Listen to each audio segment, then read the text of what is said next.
to talk to you again, man, and I bet you're excited to be hitting the stage again. Dude, we're getting back to work. I can't tell you how excited I am to freaking get laughs again. I've just been so depressing the last couple months. Yeah, what have you been doing, man? How have you been coping? Annoying my wife, making her second guess her decision to marry me. But she's part of your routine. Was that how that worked? How I remember you talking about that relationship with her. Yeah, well, my wife is the reason why I got married to my wife is if anyone's a Mitch Fatel fan, you know that I used to talk about my love of women and their body parts and how much I like to touch them. And I finally met someone who liked that more than I did even. My wife is way more of a freak than I ever was and made me realize that I'm really tame compared to her. So I married her, and I have a new special coming out in December called Bad Girls, and it's kind of about my wife being a bad girl. And it's probably going to be on either Netflix or Showtime, so make sure you guys look out for it. It's called Bad Girls. And a lot of new material that I'm doing this week at Comedy Works is that new act part of it. So that's awesome. Now, as far as writing and getting back into the mojo of everything, how's that process been? And are the nerves worse now because you haven't been on stage in a while? Well, so my first show back was 2 months ago, or maybe a month and a half ago. I did a show in West Palm. West Palm was reopening, and I was on stage, and they shut us down like an old-fashioned, flop house or something, like an old-fashioned, they just came in, the cops, and they're like, he can't be on stage. And the comedy club, it was the Improv in West Palm. They were like, but we're a restaurant. They had just told restaurants that they could open. So they were like, well, we're a restaurant. And they're like, well, but there's someone performing on stage. And they're like, well, what's the difference if there's someone performing on stage or they're just sitting there eating? It's kind of going crazy. So they shut us down mid-show. So I was on my second show at that point. Okay. And I got to tell you that it was kind of fun because I hadn't done comedy in so long. I was like, am I going to remember how to do this? And dude, for the first 5 minutes, it felt really weird. And then it's weird, something clicks in your brain, or maybe that's just the cocaine. I don't know. But all of a sudden, you get it right back. So this isn't really my first show back, but it's my first show in, I think, a month and a half now. And this is almost getting back on a bike. Yeah, it is. Except it's like getting back on the bike and then you land and you hit your balls really hard. It's kind of what it's like. It's jarring, but really fun and made me enjoy it more than ever. Quite honestly, it made me.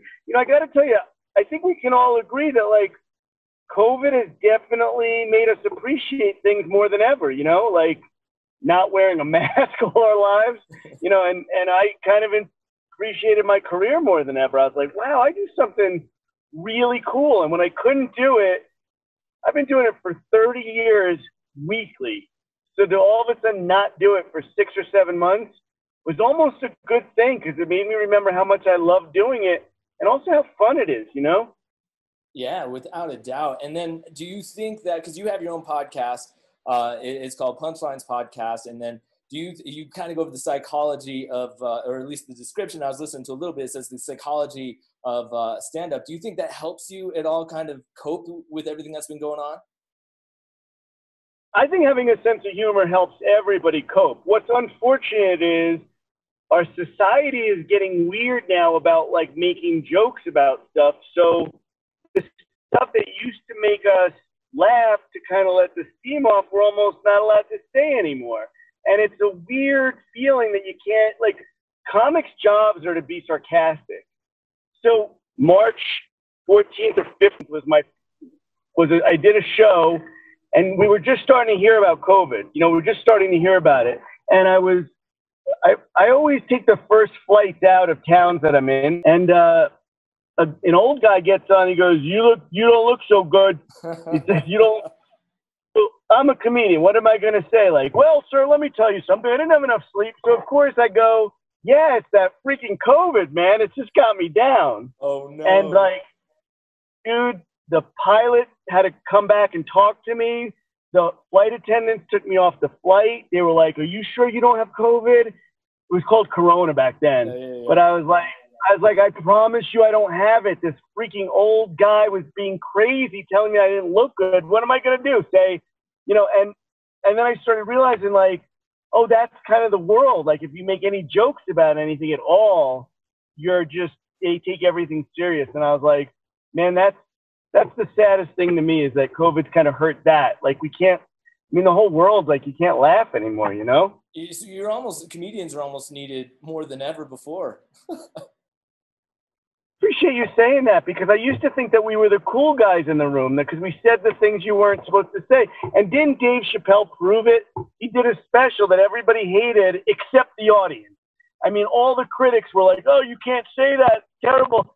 And everybody loved it, because people realized that, like, that's our job. Our job is to consistently make jokes about things you're not supposed to make jokes about.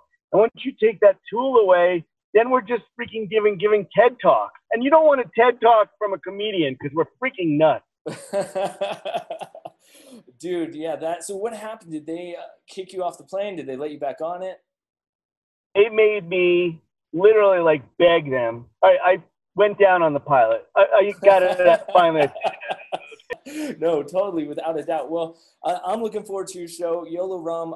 We're streaming it live, so if people are scared to go out, or not necessarily scared, just want to stay at home and watch the show, they can watch you live September 5th from Comedy Works, and they can go get that stream link at comedyworks.com, or come out, man, come see you. Like, I think seeing you in person makes the life a little bit more lighthearted than it is when you're going out there in the streets every day. I agree, man. People need to get out, come out to our show. They're only going to allow 175 tickets because of social distancing, so get those tickets now. But by all means, if you want to just watch me stream, it's all new material. It'll be fun, man. And just people need to just enjoy themselves again. So I'm really excited to do this.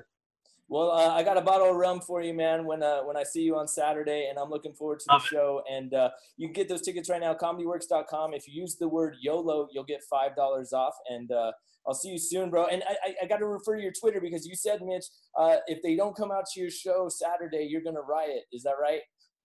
I will riot. I will burn this town down. I don't care what Trump says, man. I'm going to start breaking car windows. So if you guys want to save your car windows, come to my show. Yeah, definitely come to the show. We'll see you Saturday, Mitch. I appreciate you hanging out with us live, man. Awesome, dude. Thanks for having me, man. Later, brother. Want that rum?